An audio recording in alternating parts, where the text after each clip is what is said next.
എൻ്റെ പേര് ജ്യോതിഷ് വർഗീസ്, മോൻ്റെ പേര് ഫെലിക്സ് ജോസഫ്. ഞങ്ങൾ ബാംഗ്ലൂരാണ് ജീവിക്കുന്നത്. അമ്മ മാതാവിനും തിരുക്കുമാരനും ആദ്യമേ തന്നെ 1000 നന്ദി പറയുന്നു. ഞാൻ 2019 മെയ് മാസം മുതൽ ഉടമ്പടിയിലുള്ളതാണ്. എൻ്റെ മോന് 2022 നവംബർ മാസം ഒരു ട്യൂമർ സ്ഥിരീകരിക്കുകയും വലത് കാലിൽ ട്യൂമർ സ്ഥിരീകരിക്കുക, അത് രണ്ടാമത് വരുന്നതാണ്. ആദ്യം ഒന്ന് വന്ന് ചികിത്സിച്ച് സുഖപ്പെട്ടതാണ്. വീണ്ടും ഒരു 2.5 വർഷം കഴിഞ്ഞപ്പോൾ അസുഖം വീണ്ടും വരികയും അത് കുറച്ച് തീവ്രമായ രീതിയിൽ തന്നെ അതിന് ഡോക്ടേഴ്സ് അതിനെ കാണുകയും അവർക്ക് തന്നെ യാതൊരു പ്രതീക്ഷയില്ലാത്ത രീതിയിൽ എന്ത് ട്രീറ്റ്മെൻറ്റ് ചെയ്യണം, ഏത് മെഡിസിൻ ഉപയോഗിക്കണം, അങ്ങനെ ഡോക്ടേഴ്സിന് തന്നെ ഞങ്ങൾക്ക് യാതൊരു പ്രതീക്ഷയില്ലാത്ത രീതിയിൽ നമുക്കൊരു മരുന്ന് ട്രൈ ചെയ്ത് നോക്കാം, അത് വർക്കൗട്ട് ചെയ്യുകയാണെങ്കിൽ നല്ലത്, ഇല്ലെങ്കിൽ മറ്റു പല രീതിയിലേക്കും പോകേണ്ടി വരും. അങ്ങനെയുള്ള രീതിയിലായിരുന്നു ഡോക്ടേഴ്സിൻ്റെ ഭാഗത്തു നിന്നുള്ളൊരു ഒപ്പീനിയനൊക്കെ. അപ്പോൾ ഞങ്ങൾക്ക് യാതൊരു പ്രതീക്ഷയില്ല, എവിടെ പോകും, എങ്ങോട്ട് പോകും. 2 വയസ്സ് മുതൽ ഈ അസുഖം തുടങ്ങിയതാണ്. ഇപ്പോൾ ഏകദേശം 7 വയസ്സായി. അങ്ങനെ ഇരുന്നപ്പോൾ ഞങ്ങൾ ഉടനെ തന്നെ ഇവിടെ ഉടമ്പടിയിലുള്ളതുകൊണ്ട് ഇവിടെ വന്ന് അച്ഛനെ കാണാൻ പറ്റി. അപ്പോൾ അച്ഛനോട് ഞങ്ങൾ പറഞ്ഞു, അച്ഛൻ ഇന്ന പോലെയാണ് അവസ്ഥ, രണ്ടാമത് ഇങ്ങനെ അസുഖം വന്നിരിക്കുകയാണ്, ഇനിയിപ്പോൾ ഞങ്ങൾ എന്താണ് ചെയ്യേണ്ടത്? അപ്പോൾ അച്ഛൻ അന്ന് അച്ഛൻ മാതാവിനെ ഞങ്ങളെ കുറച്ച് നേരം നോക്കി, മാതാവിൻ്റെ നേരെ തിരിഞ്ഞു. എന്നിട്ട് അച്ഛൻ പറഞ്ഞു, അമ്മ മാതാവിൻ്റെ മകനാണ് ഇങ്ങനെയൊരു അവസ്ഥ വന്നതെങ്കിൽ മാതാവ് എന്ത് ചെയ്യും? അത് ഈ മകന് വേണ്ടിയും ചെയ്യണേ എന്ന് പറഞ്ഞു. അത്രയും മാത്രം അച്ഛൻ പറഞ്ഞുള്ളൂ. അത് ഞങ്ങൾക്ക് വലിയൊരു ശക്തിയായിരുന്നു. അങ്ങനെ ഞങ്ങൾ തിരിച്ചവിടെ ചെന്നു. അപ്പം ആദ്യത്തെ ഒരു ഡോസ് മെഡിസിൻ ചെയ്തു. അപ്പം അത് ഒരു പ്രതീക്ഷയില്ലാതെ ചെയ്യുന്നതാണ്. പക്ഷേ ഒരു ഇവിടുന്ന് ചെന്ന് കഴിഞ്ഞ് ആദ്യത്തെ മാസത്തെ ഒരു സ്കാനിങ് ചെയ്തപ്പം തന്നെ ഇത് വളരെയധികം, അതായത് ഡോക്ടേഴ്സ് പോലും പ്രതീക്ഷിക്കാത്ത രീതിയിൽ ഈ ട്യൂമർ അങ്ങ് വളരെയധികം ചുങ്ങി, അവിടെ കാണാനില്ലാത്ത രീതിയിലേക്ക് പോയി.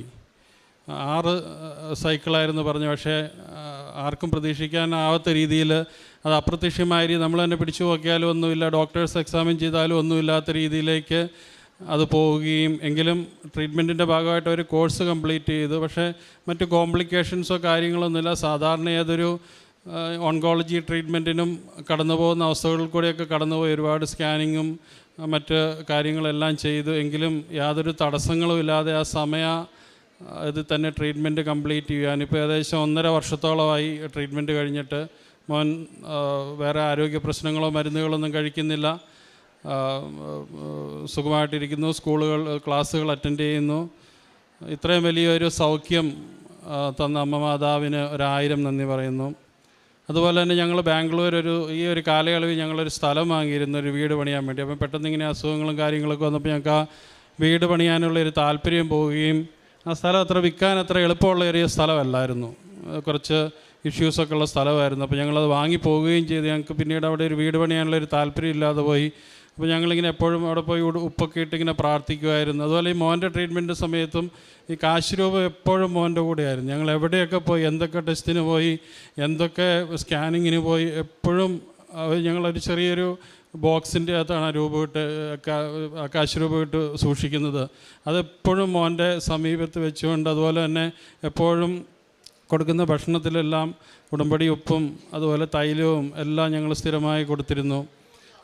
അതുപോലെ ഈ സ്ഥലത്തിൻ്റെ കാര്യത്തിൽ ഞങ്ങളവിടെ ഉപ്പ് വിതറി പ്രാർത്ഥിക്കുമായിരുന്നു. അങ്ങനെ ഞങ്ങൾ പ്രതീക്ഷിക്കാതിരുന്ന സമയത്ത്, അതായത് ഞങ്ങൾ ഈ സ്ഥലം വാങ്ങി 1 വർഷത്തിനുള്ളിൽ തന്നെ പെട്ടെന്ന് ഒരാൾ ഇന്നപോലെ അതിനൊരു ആവശ്യമായിട്ട് വരികയും ഞങ്ങൾക്ക് ആ സ്ഥലം വളരെ ഈസിയായിട്ട് വിൽക്കുവാൻ കഴിഞ്ഞു.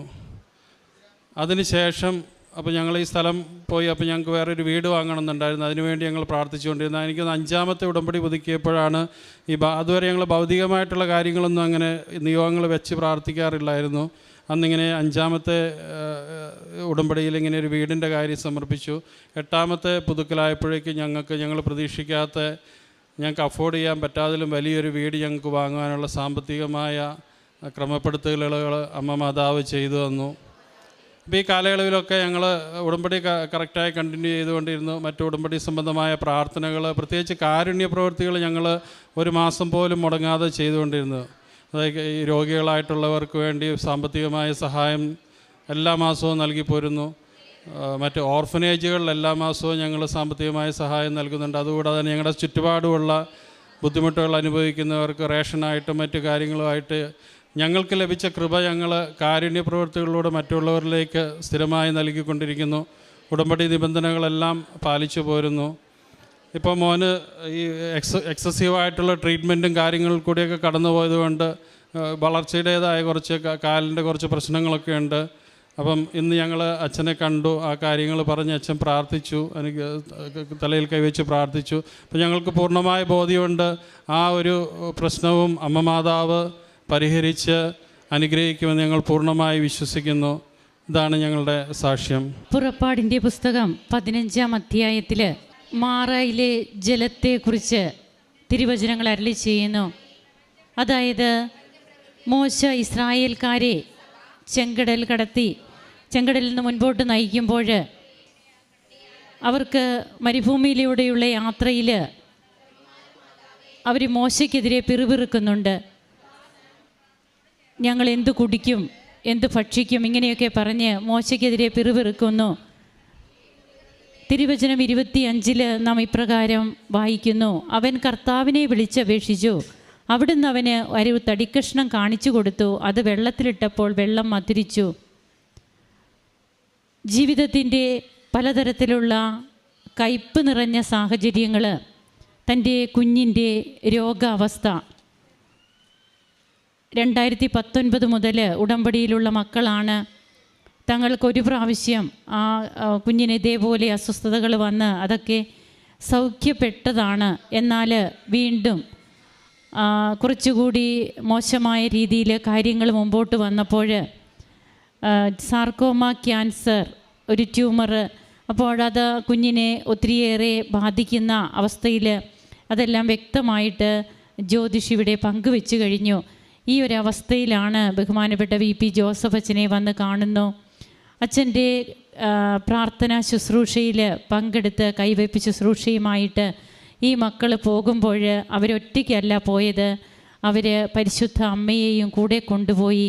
അതാണ് പിന്നീട് തങ്ങളുടെ ജീവിതത്തിലെ കയ്പ് നിറഞ്ഞ അനുഭവത്തിൽ മകൻ്റെ രോഗാവസ്ഥയിൽ മാതാപിതാക്കൾ വേദനിക്കുമ്പോൾ എങ്ങനെയാണ് വാഗ്ദാന പേടകമായ അമ്മ അവരുടെ ജീവിതത്തെ മധുരീകരിച്ചത്. അതാണ് മാറായിലെ കയ്പ് വെള്ളം. അത് എങ്ങനെയാണ് ഒരു തടിക്കഷ്ണം കൊണ്ട് മധുരീകരിക്കുന്നു. ജീവിതത്തിൽ ഇങ്ങനെയുള്ള രോഗാനുഭവങ്ങളോ അല്ലെങ്കിൽ മറ്റ് പല രീതിയിലുള്ള സാമ്പത്തിക ബാധ്യതകൾ, വിദ്യാഭ്യാസ മേഖല, ജോലി മേഖല, ഇതൊക്കെ ഇന്ന് വ്യക്തികളെ സംബന്ധിച്ച് മാറയിലെ കയ്പ് ജലം പോലെയാണ്. ഇതാണ് നമുക്ക് മധുരമാകേണ്ടത്. അപ്പോൾ നാം ജനം മോശയ്ക്കെതിരെ പിറുപിറുത്തതുപോലെ കർത്താവിനെതിരെ പിറുപിറുത്തുകൊണ്ട് നാം നമ്മുടെ ഉടമ്പടിയും അതൊക്കെ ഒരു സൈഡിലേക്ക് വെച്ച് പിന്നീട് നമ്മുടേതായ വഴികളിലൂടെ നാം പോകുന്നെങ്കിൽ അവിടെ എങ്ങനെയാണ് ദൈവത്തിന് പ്രവർത്തിക്കാൻ സാധിക്കുക? എന്നാൽ എന്തിനും പരിഹാരമുള്ള ഒരു സന്നിധിയിലാണ് നാം നിൽക്കുക. അതിലാണ് നാം കൂടുതൽ ബോധ്യമുള്ളവരാകേണ്ടത്. തൻ്റെ മകന് പരിപൂർണമായിട്ടുള്ള സൗഖ്യം ലഭിച്ചു. അതുപോലെ വീണ്ടും തങ്ങൾക്ക് 1.5 വർഷമായിട്ട് തങ്ങൾക്കുണ്ടായിരുന്ന ഒരു സ്ഥലം അത് വിൽക്കാൻ ഒത്തിരിയേറെ തടസ്സങ്ങളായിരുന്നു. അതൊക്കെ എങ്ങനെയാണ് പിന്നീട് ക്ലിയർ ആകുന്നത്? പുതിയ ഭവനത്തിൻ്റെ കാര്യം 2 വർഷമായിട്ട് അവർ പ്രാർത്ഥിച്ചുകൊണ്ടൊക്കെ നിയോഗം വെച്ച് പ്രാർത്ഥിച്ചു. എന്നാൽ അതെല്ലാം പിന്നീട് ഉടമ്പടി നേർച്ച വസ്തുക്കൾ ഉപയോഗിക്കുമ്പോൾ നല്ല ഒരു ഭവനം തന്നെ അവർക്ക് ലഭിക്കുന്നു. തങ്ങളുടെ ഉടമ്പടി ജീവിതം അത് മുമ്പോട്ട് നന്നായി പോയിക്കൊണ്ടിരിക്കുന്നു. എന്തെങ്കിലും കുറവുകൾ വന്നത് അവരേറ്റു പറയുകയാണ്.